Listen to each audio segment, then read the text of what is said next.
What if I told you that your daily nap might be slowly damaging your health? It sounds shocking, but the way seniors nap can reveal everything about their long-term wellness and even predict their life expectancy. While doctors have always emphasized sleep's crucial role in recovery and repair, groundbreaking research now shows that certain seemingly innocent napping habits are quietly undermining your health.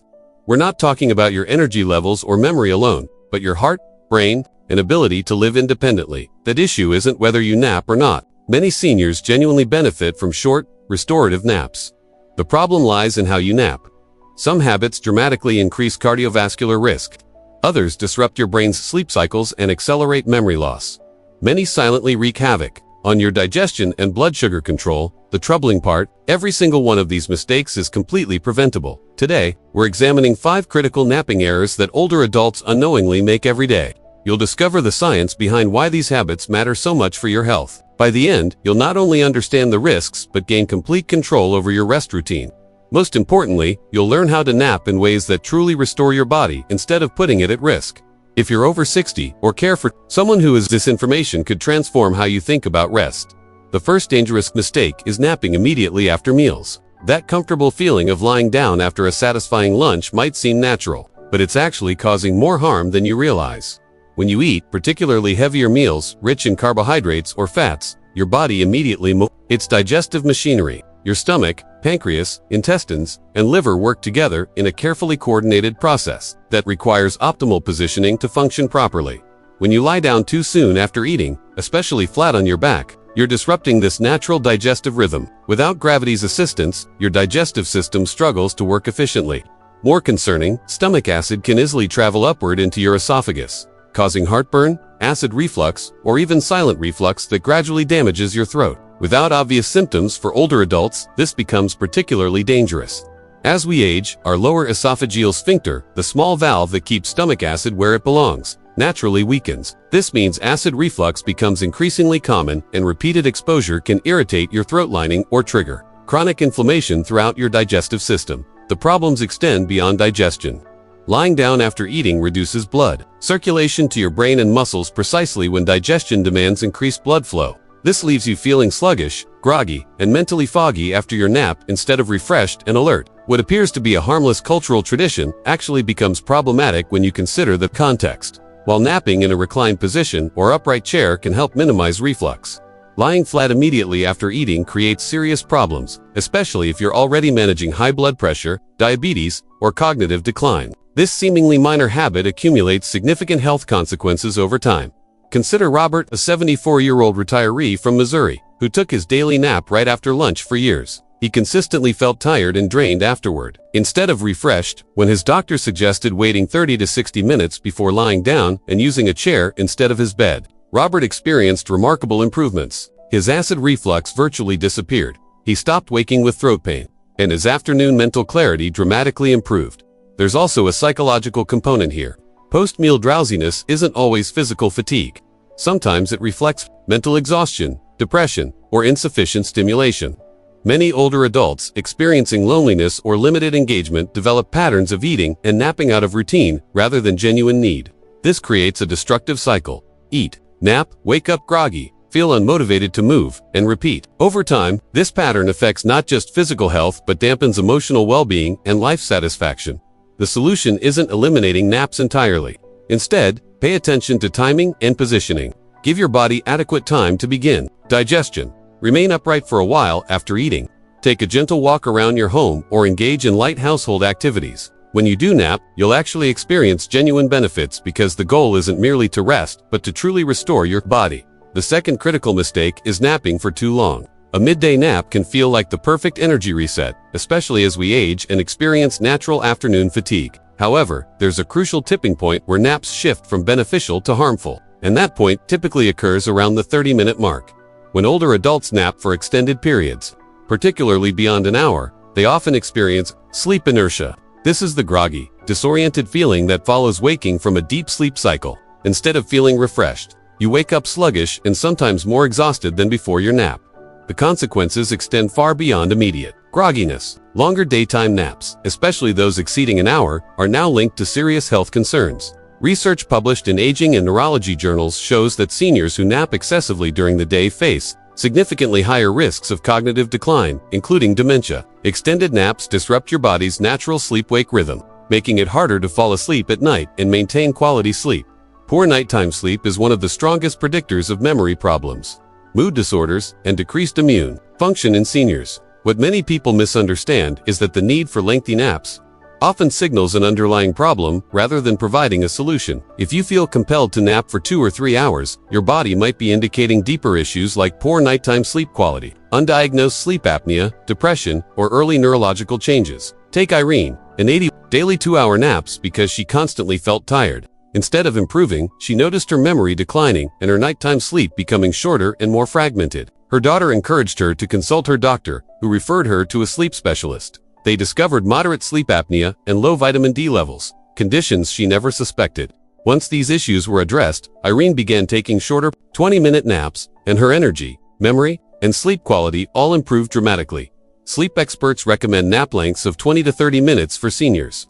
This duration provides sufficient mental recharge without entering deeper sleep stages that are difficult to wake from. These short power naps can sharpen your mind, reduce stress, and support heart health without disrupting nighttime sleep patterns. Extended daytime napping can also increase feelings of isolation and restlessness, particularly for those living alone. When your nap consumes half your afternoon, you lose valuable time that could be spent moving your body, connecting with others, or engaging in mentally stimulating activities. This time becomes especially precious after 65, when staying mentally active and socially connected represents one of the most powerful strategies for healthy aging. If you regularly need 2 or 3 hours of daytime sleep, it's worth investigating what's driving that fatigue and considering what might happen if you shortened your naps to brief rest periods instead of extended sleep sessions. The third mistake is napping in a reclined position for hours. There's something undeniably appealing about a comfortable recliner with its soft cushions, supportive design, and the soothing background hum of television. For many seniors, it becomes the default napping location. However, most people don't realize that extended napping in a reclined but upright position, such as an armchair or recliner, can pose silent health threats. When you nap in a recliner, instead of lying flat in bed, your body cannot fully relax in the same way. Your diaphragm, the primary muscle responsible for breathing, must work harder in that semi-sitting position. Over time, this leads to shallow breathing during naps, which means less oxygen reaching your brain, heart, and muscles. This isn't simply a comfort issue. Studies demonstrate that poor oxygenation during rest, especially in older adults, contributes to fatigue, mental fog, and cardiovascular strain. Recliner naps also restrict circulation, particularly in the legs. Gravity naturally pulls blood downward, and when your knees remain bent for extended periods, it slows blood return to your heart.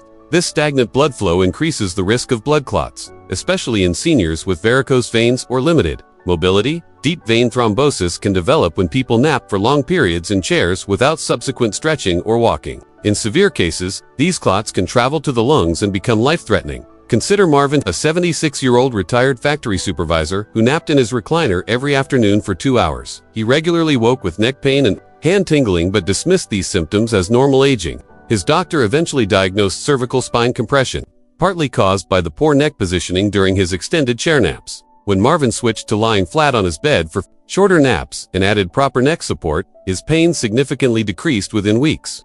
Perhaps the most subtle danger is psychological. Napping in the living room recliner, often with television playing, can become more escapism than genuine rest. It's easy to develop patterns of drifting off during the day out of boredom, rather than true fatigue. When this happens regularly, it signals disengagement from life. The habit becomes one of retreating from the world instead of actively participating in it. For seniors especially, mental stimulation, purpose, and social interaction are vital for long-term well-being. If you find yourself falling asleep in your chair every day, consider whether you're truly resting or slowly drifting into a potentially dangerous routine. The most beneficial naps occur lying flat in quiet, supportive spaces for 20 to 30 minutes. This isn't about denying yourself rest, but choosing the type of rest that actually renews your body rather than depleting it. The fourth mistake is napping too close to bedtime.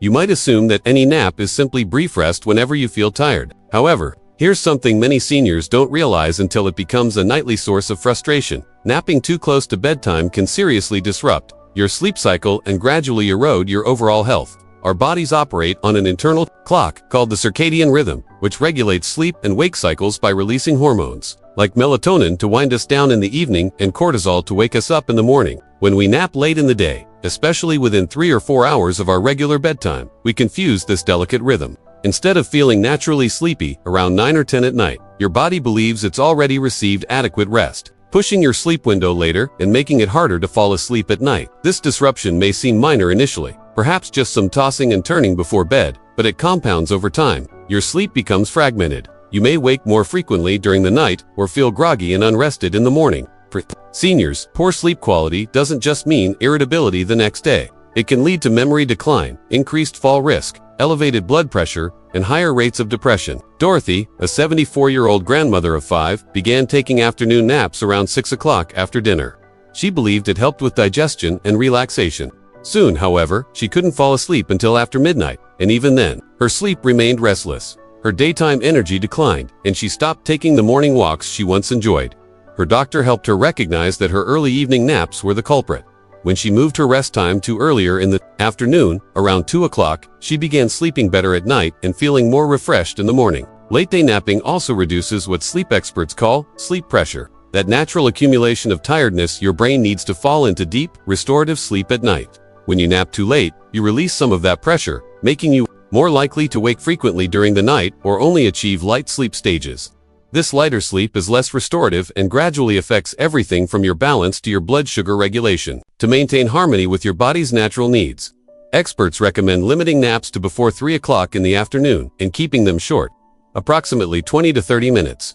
Think of them as gentle recharges rather than complete resets. If you're struggling with nighttime sleep and wondering why you feel foggy in the morning despite spending 8 hours in bed, examine when you're napping. The answer might be hidden in your evening routine.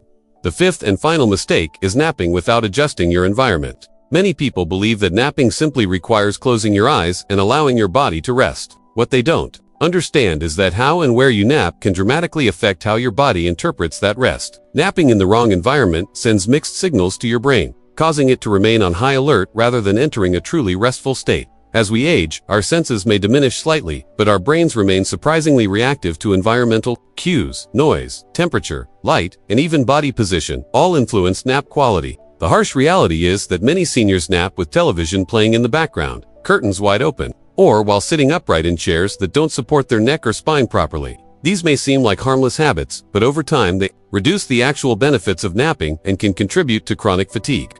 Light exposure, for example, particularly blue light from screens, suppresses melatonin release, the hormone responsible for helping you fall asleep. Even with closed eyes during a nap, light leaking through your eyelids can confuse your internal clock, resulting in a nap that feels more like zoning out than rejuvenating your body. Sound presents another major challenge. Some seniors believe they've adapted to background noise, but research suggests otherwise. Even soft, familiar sounds like television chatter or passing cars can prevent your brain from reaching deep sleep stages that facilitate memory consolidation, hormone regulation, and cellular repair. If your environment is noisy, you may be napping, but you're not truly healing. Posture matters significantly as well. While lying down may not always be practical during the day, especially in shared spaces or when living with others, napping in awkward positions like slouched in stiff chairs or curled up on unsupportive couches can lead to poor circulation, back or neck pain, and interrupted breathing. Seniors with sleep apnea or reduced lung capacity are especially vulnerable. When napping in compressed or bent postures, George, a 70-year-old, used to nap every afternoon in his recliner with blinds open and news playing in the background. He thought he was resting, but often woke, groggy, irritable, and with neck stiffness. Once advised to modify his routine by closing blinds, using a neck pillow, turning off the television, and playing soft instrumental music, he noticed tremendous improvement. His naps became shorter, more refreshing, and he no longer needed coffee. Afterward, to feel alert, your nap environment is equally important as the nap itself. Just as you wouldn't eat dinner standing in a noisy hallway, you shouldn't expect a poor napping setup to provide quality rest. Creating a dedicated nap space, quiet, dim, and comfortable with proper support, can improve everything from your mood to your immune function. This becomes especially vital for seniors whose sleep patterns are already fragile. As we age, our sleep architecture changes. We experience less deep sleep and wake more frequently during the night. A poorly executed nap can tip this balance, further making nighttime rest more elusive and trapping you in a cycle of shallow daytime naps and restless nights. Don't underestimate the power of your surroundings. They can either restore you or rob you of the rest your body desperately needs. A few simple changes to your nap environment can make a profound difference in how you feel, think, and move through your day. At this stage of life, every moment of quality rest counts. Do you know what surprises most people about aging? It's not the physical aches or slower movements. It's the moment you realize that how you live today quietly shapes how long and well you'll live tomorrow, especially when it comes to something as simple and overlooked as a nap. Yes, a nap, not some major life event or complicated medical treatment, just a quiet decision to rest better. The truth is, many seniors don't give their naps the attention they deserve. They think it's just a quick doze or assume they've always done it this way. But small habits, when repeated daily, become powerful forces. They either support your longevity or gradually chip away at it, slowly and silently. Most of the time, we don't notice until the damage is already done. I want to leave you with this thought. Imagine a version of yourself who wakes from a nap not groggy or sore, but refreshed, clear-headed, and energized. That's not some fantasy reserved for younger people. That's something you can create starting today, just by applying what you've learned here. You deserve quality rest.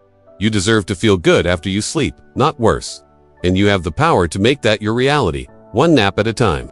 What resonated most with you from today's discussion? Leave a comment below, sharing one insight you learned and how you plan to implement it in your daily routine. Your experiences and thoughts are valuable to our community. If this information helped you understand the importance of quality rest, please like this video, subscribe to our channel, and share it with someone who might benefit from these insights. Your support helps us continue creating content that truly makes a difference in people's lives.